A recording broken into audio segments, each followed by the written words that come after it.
Howdy y'all, we are back. This is episode 3 of our Banger Basics series, focusing on advanced banger hop-up. This is where stuff gets dangerous, so if you can't be trusted with the credit card, go ahead and find it a safe space and buckle up, because you will never spend so much money to go so slow. Stay tuned, you're watching Seattle Speed Shop.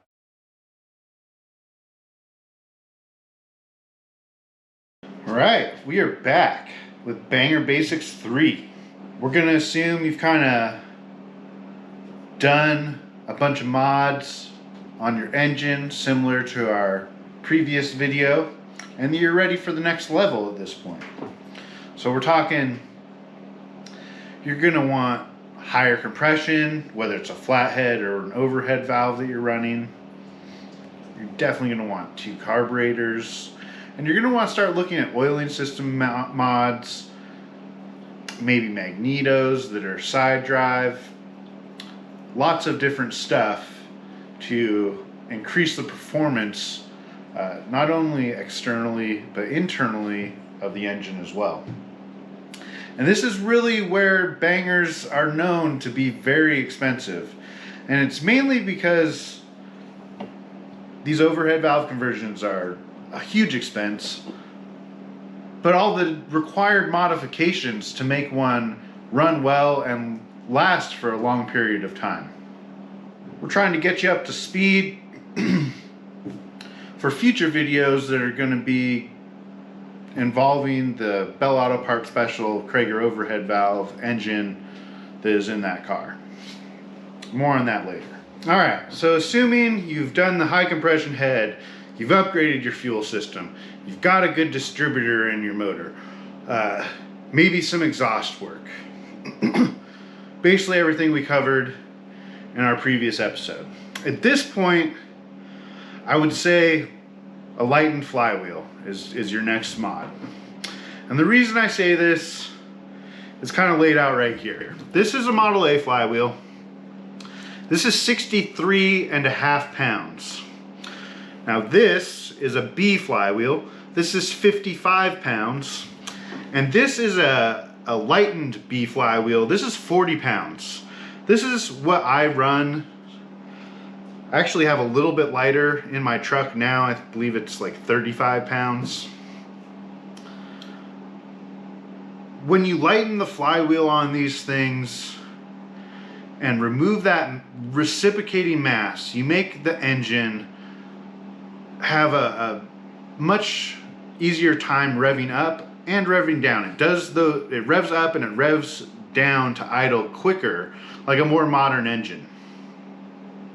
When these things were built, they were designed for barely, above wagon trail type roads.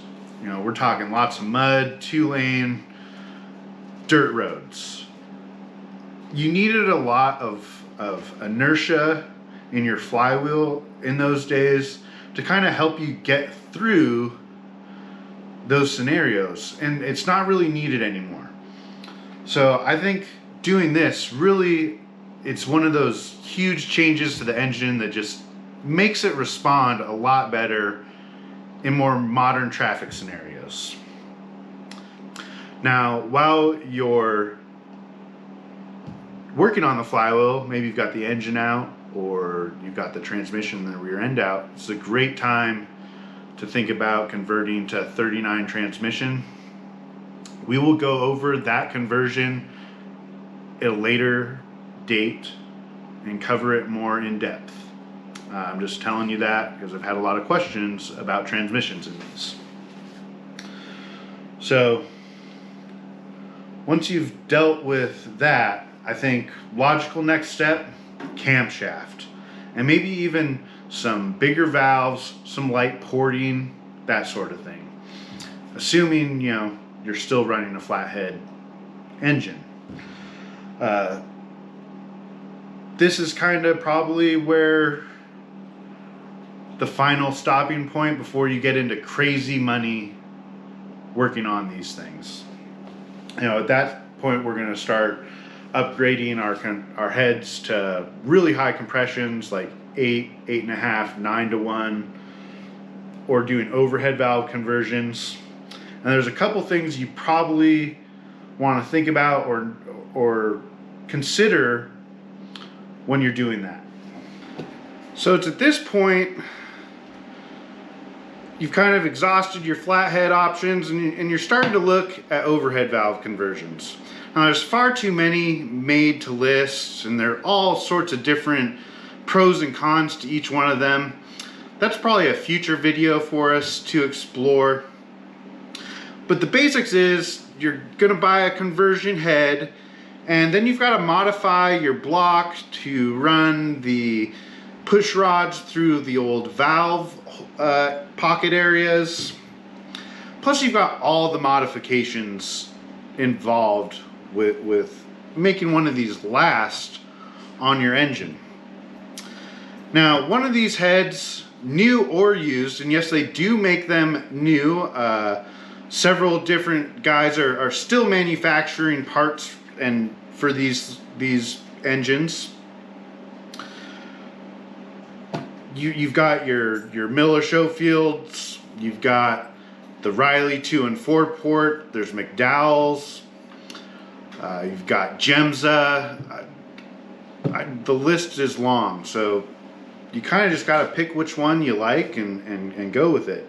Obviously the new reproduction head's very easy to just go buy one of those, ready to go. It has all the parts you need. Finding older heads, they're out there, it's doable, they're expensive, a lot of times they need some work. Some of the older castings can have crack issues, so there's a lot to be aware of in that. If you've got the coin, I think just going out and buying a brand new one is definitely the way to go.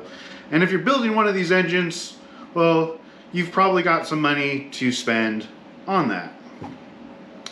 So once you've made that leap, you've got a lot of subsystems that are going to need your focus.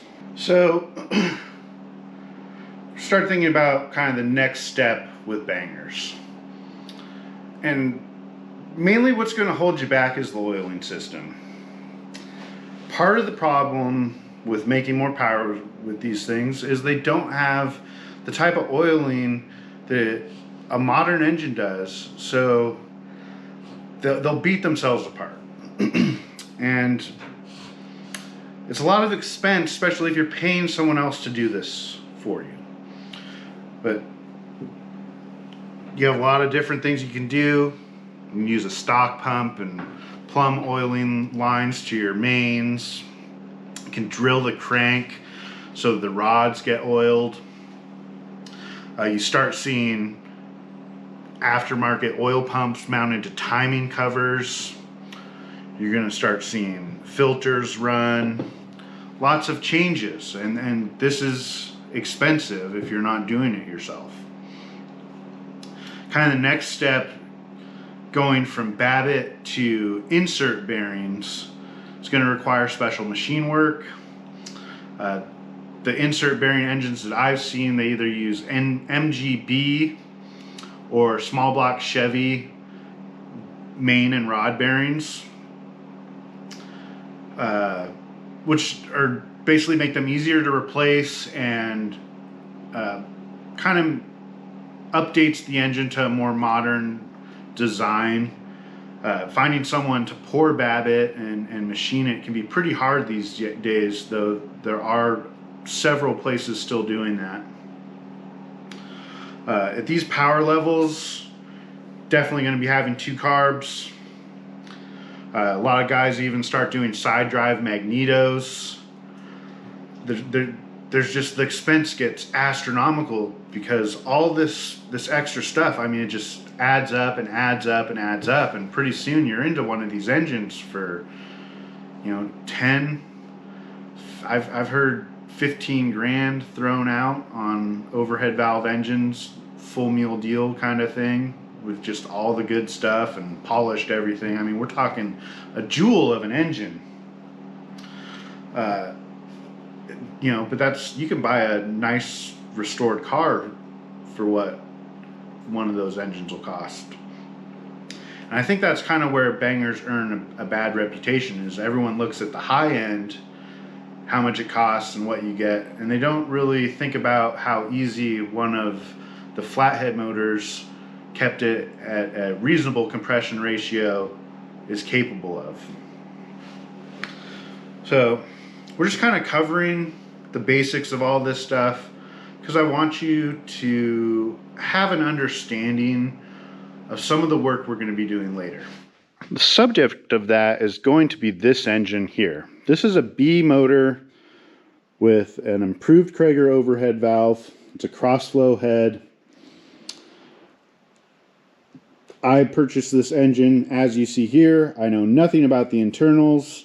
We're going to crack it open, check everything, make sure it will stay together and be a good engine.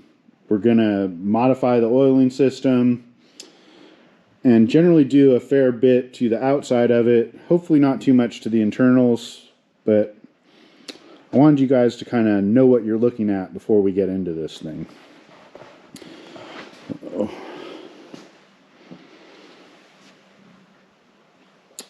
There you can see kind of what we're working with. So, real quick, I just want to give a shout out. My buddy Alex has been working on the heater, got it working. It's going to make this winter really nice. And I want to give a shout out to Doug, who's been doing a bunch of work around the shop. He built a new bench top over here in the middle where the radial arm saw was, and he's been setting up the new shipping area and office. Yeah, we got an office. We're highfalutin, so things are going well in that regards. So I hope that this kind of gives you some idea of why bangers are so expensive at these levels. So I hope you guys have a good weekend. If you're not a subscriber already, I hope that you go and hit the subscribe button. That way you can say, I subscribed to that crazy banger dude back when they had 2,000 subscribers and were super small. You were in there on the ground floor. So hope you guys have a good weekend, and we will see you next week.